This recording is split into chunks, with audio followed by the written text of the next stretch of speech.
Hello, Mayumi here. Tonight I want to talk about some of the games that shaped my childhood. They aren't all very well known, they aren't all liked by the majority of gamers, but they hold a special place in my development as a gamer. My first console as a kid was the Sega Dreamcast, which at the time was a pretty new machine. I got a handful of games with it: Aero Wings, Buster Move 4, Shadow Man, House of the Dead 2, and Fur Fighters.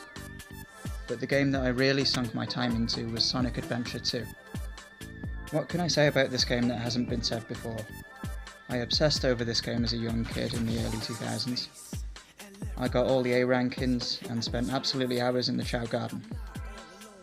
It was and still is a game that I never wanted to be without.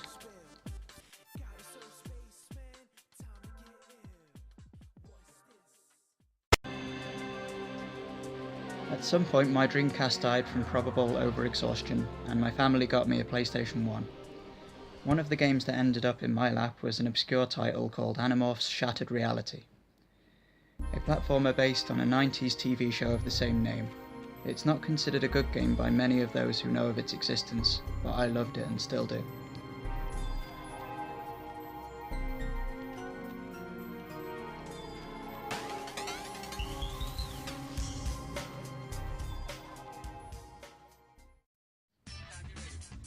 Another game I ended up with was GTA 2.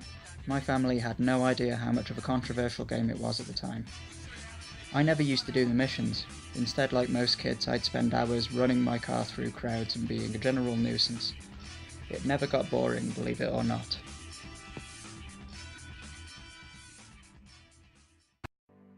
There were other games on the PS1 that I played as a kid, but those two were the ones I adored above all. I also remember such games as Tenchu Stealth Assassins, Dino Crisis 2 and Toy Story. Now, while I had a good time with consoles in my youth, the family home also had a PC, and one game me and my mom really went crazy for was Harry Potter and the Philosopher's Stone. Any Harry Potter fan, young or old, is guaranteed to love this. It's definitely a game of its time, but to me it captures a time of my life where I still had a good childhood.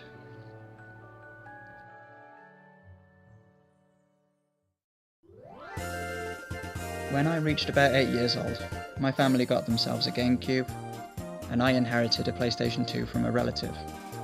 On the GameCube we had Rogue Squadron, the best aerial combat game in my opinion.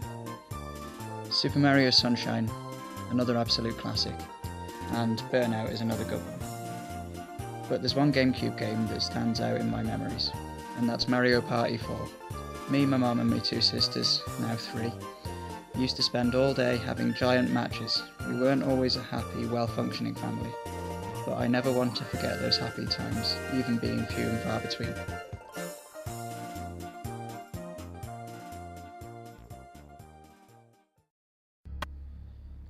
I briefly mentioned I had a PS2.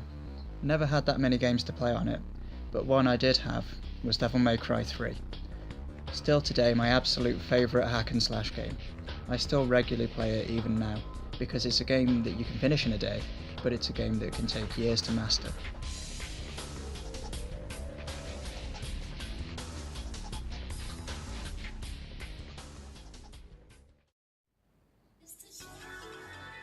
Come the year 2005, my uncle bought an Xbox 360, and I got his original Xbox. I was neck deep in Halo, Fable, Medal of Honor, Splinter Cell, Prince of Persia, and Jade Empire. But there's a few games that for some reason they grabbed me even more than those. First up, we have Dead or Alive 3. My personal go-to fighting game series is DOA, and DOA 3 was my first bite. I always played as Hitomi. Don't know why, but it made sense. I was in the grip of puberty at the time, so maybe that'll explain it.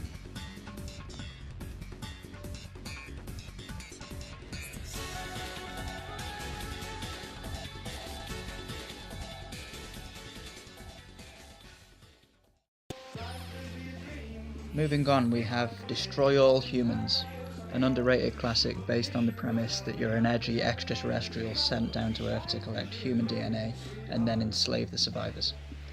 I had a lot of fun terrorising 50s America on land and in a big fuck-off saucer with a quantum deconstructor, which is basically a nuke cannon.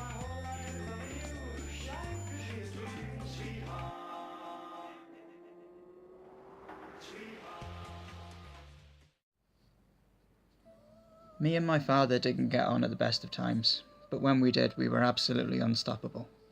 I was the elven sorceress, and my dad was the human archer in Baldur's Gate Dark Alliance. I recently got to experience this magical game as a team again with my girlfriend, and it brought back that warm, fuzzy, nostalgic feeling. This is a game I'd have loved regardless, but to me it's a gateway back to one of the times that me and my father truly bonded.